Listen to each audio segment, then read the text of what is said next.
Halo semuanya, jadi di sini aku dan dua teman aku bakal ngejelasin tentang konsep kekuasaan dalam konflik elit politik. Sebelumnya, perkenalkan nama aku Imas Putri Salsabila Cesar. Dan aku Era Verlina. Dan aku Viola Zafira. Ayo simak video selengkapnya. Tapi, kekuasaan itu apa sih? Dan elit politik itu apa?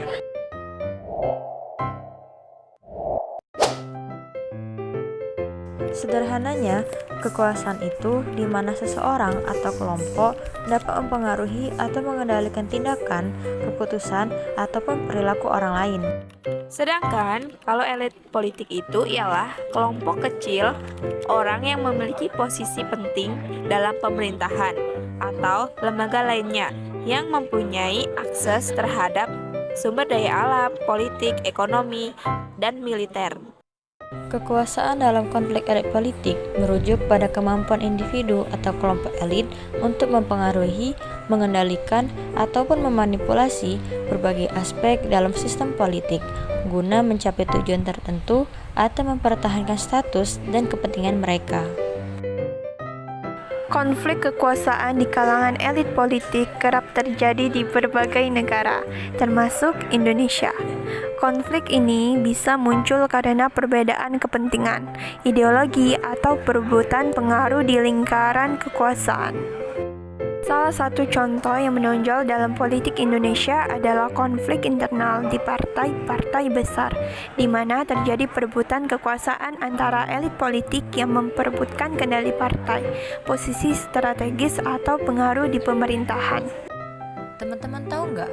Rupanya ada beberapa teori-teori kekuasaan yang relevan dengan konflik antar elit politik loh. Tapi apa aja sih teori-teori itu? Teori-teori kekuasaan yang relevan dan konflik elit politik yaitu yang pertama kekuasaan legitimasi, kekuasaan korsif, kekuasaan reward, dan kekuasaan pengaruh. Kekuasaan legitimasi itu adalah kekuasaan yang didapat karena punya posisi resmi atau legal. Contohnya kayak orang yang pegang jabatan publik. Kekuasaan korsif atau paksaan itu kekuasaan yang didapat dengan cara memaksa atau mengancam. Biasanya pakai ancaman atau hukuman buat jaga atau nambah kekuasaan.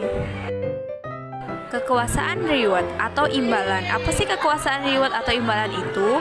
Kekuasaan reward merupakan kemampuan untuk memberikan penghargaan kepada pengikut atau loyalitas. Selanjutnya, kekuasaan pengaruh. Kekuasaan pengaruh itu adalah kekuasaan yang diperoleh melalui kemampuan untuk mempengaruhi opini publik, media, atau tokoh kunci. Presiden, aroma perpecahan internal di kubu Partai Golkar makin menguat. Perpecahan mengerucut pada desakan menggelar Rapimnas untuk menentukan kembali calon presiden yang akan diusung Partai Golkar. Sekjen Partai Golkar Idrus Marham menanggapi desakan ormas pendiri Golkar yang meminta pengganti Abu Rizal Bakri sebagai capres dari Partai Golkar. Idrus menilai wajar jika terdapat perbedaan pendapat dalam partai. Bisa dilihat dari video sebelumnya bahwa telah terjadi konflik internal pada Partai Golkar pada tahun 2014 sampai dengan 2016. Seperti yang kita ketahui bahwa Partai Golkar merupakan salah satu partai terbesar di Indonesia yang seringkali menjadi pusat konflik kekuasaan di kalangan elit politik. Perseteruan ini terjadi antara dua faksi di internal Golkar, yaitu kubu Abu Rizal Bakri atau Ical dan kubu Agung Laksono. Konflik ini berawal dari perbedaan pandangan mengenai arah politik partai setelah pemilu 2014, serta perebutan posisi ketua umum Partai Golkar. Menentukan dukungannya secara terbuka. Dikhawatirkan pertarungan menuju ketua umum Partai Golkar akan memunculkan bibit perpecahan baik di tingkat pengurus pusat maupun daerah. Jika hal tersebut tidak disikapi dengan baik, maka bukan tidak mungkin akan ada partai baru karena perpecahan. Perbedaan pendapat antara kubu-kubu ini berpotensi menyebabkan adanya perpecahan dan dikhawatirkan adanya kemunculan partai baru karena saling berbedanya visi dan misi. Konflik ini menggambarkan bagaimana elit politik menggunakan kekuasaan untuk memengaruhi hasil musyawarah partai, mendapatkan dukungan dari pengurus partai, dan berusaha memanfaatkan dukungan dari otoritas luar, seperti pengadilan dan Kementerian Hukum dan HAM. Tentunya ada beberapa penggunaan kekuasaan yang digunakan dalam konflik internal Partai Golkar ini, yaitu kekuasaan legitimasi yang berupa kedua kubu berusaha mengklaim bahwa kepemimpinan mereka sah berdasarkan hasil musyawarah nasional atau Munas. Munas yang diadakan oleh kubu Ical di Bali mengesahkan Ical sebagai ketua umum, sementara kubu Agung menggelar Munas di Ancol untuk memilih dirinya.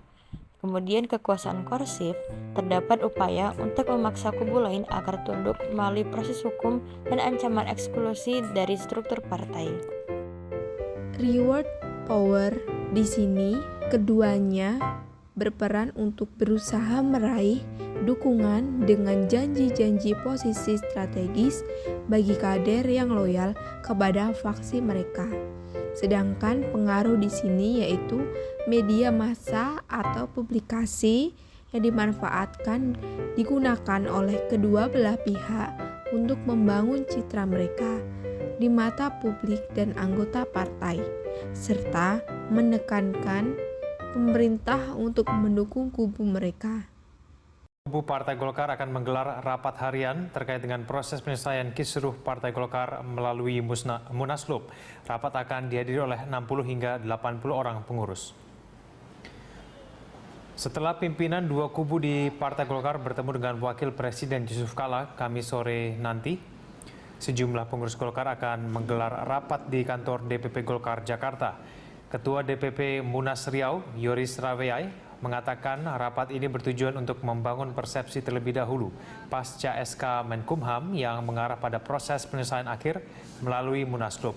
Yoris menambahkan landasan rapat ini adalah SK Menkumham berkaitan dengan perpanjangan kepengurusan Munas Riau selama 6 bulan. Rapat yang akan digelar ini dianggap sebagai upaya rekonsiliasi yang membawa angin segar bagi Golkar. Berdasarkan video tadi, terlihat para anggota Partai Golkar akan menggelar rapat, yang dimana rapat ini diharapkan dapat menjadi titik terang dari konflik internal antara Partai Golkar. Penyelesaian konflik. Konflik ini akhirnya diselesaikan melalui peran negara, di mana Kementerian Hukum dan HAM mengakui kepemimpinan Abu Rizal Bakri.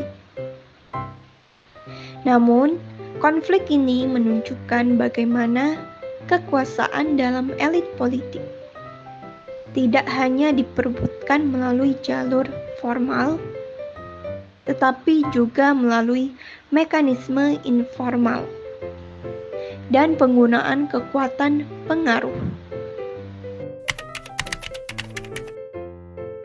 Kasus konflik internal Partai Golkar ini memperhatikan bagaimana kekuasaan dalam politik sangat dinamis dan kompleks. Elit politik tidak hanya bersaing melalui jalur formal, tetapi juga memanfaatkan berbagai sumber kekuasaan, termasuk legitimasi, paksaan, imbalan, dan pengaruh untuk memenangkan konflik. Kasus ini juga menunjukkan pentingnya kontrol terhadap institusi negara dan opini publik dalam mempertahankan kekuasaan. Mungkin itu saja yang bisa kami sampaikan. Wassalamualaikum warahmatullahi wabarakatuh. Bye-bye.